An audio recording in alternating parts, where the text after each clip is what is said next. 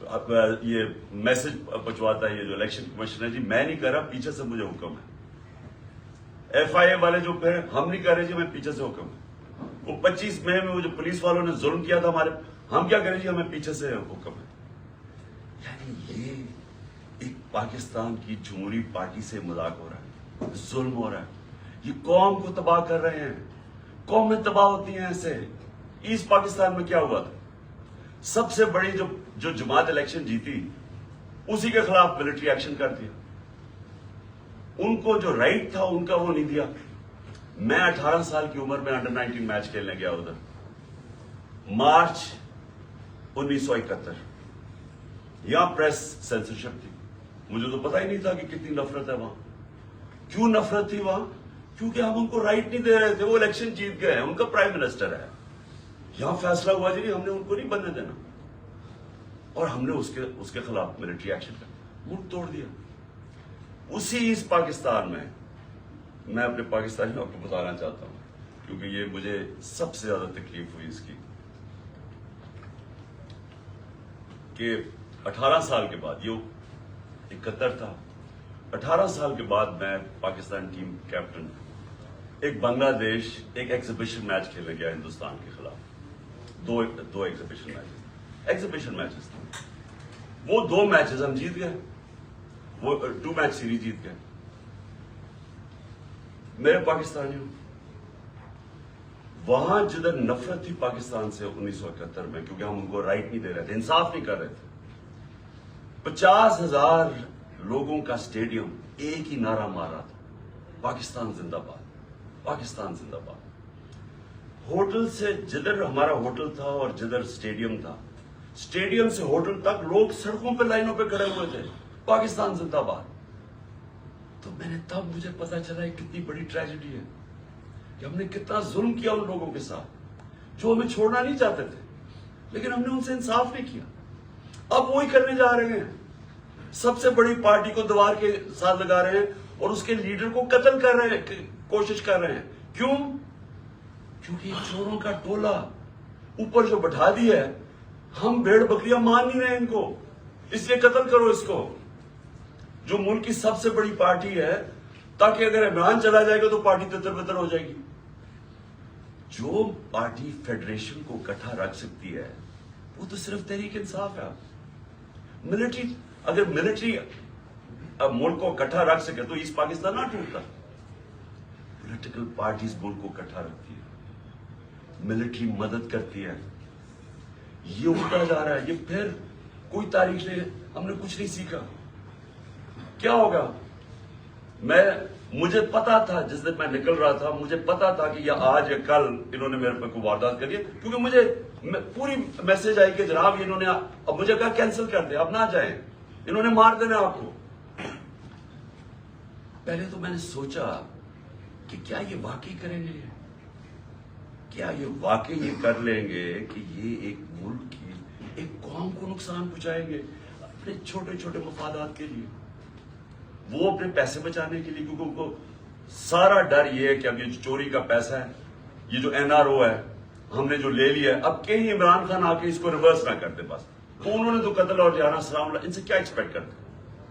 لیکن یہ جو فوج کا جنرل, یہ ان کے ساتھ مل کے, اور یہ جو ہمارے سے ہوا ہے 6 مہینے, میں اپنی قوم سے سوال پوچھتا ہوں